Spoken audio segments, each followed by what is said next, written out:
নমস্কার বন্ধুরা, আজকে আরও একটা লাঞ্চের মেনু নিয়ে চলে এসেছি। তো কি কি হয়েছে সব দেখাচ্ছি।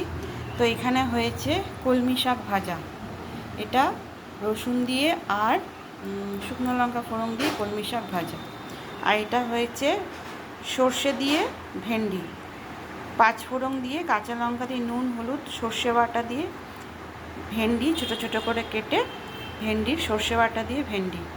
আর এখানে হয়েছে আমের চাটনি, কাঁচা আমের চাটনি আর গুড় দিয়ে চাটনি করেছে। আর এখানে হয়েছে ধোকার ডালনা, এটা আলু দিয়ে করেছে। তো প্রথমে বেসন গুলে সেটা কড়াইতে নেড়ে ছোট ছোট করে কেটে তারপরে ভাজা হয়েছে। তারপরে নুন হলুদ আদা জিরে লঙ্কা টমেটো হিং তারপরে কসুরি মেথি দিয়ে এটা বানিয়েছে আলু দিয়ে ধোকার ডালনা। আর এখানে কিছু ধোকা ভেজে রেখেছে। এই হলো আজকের লাঞ্চের মেনু।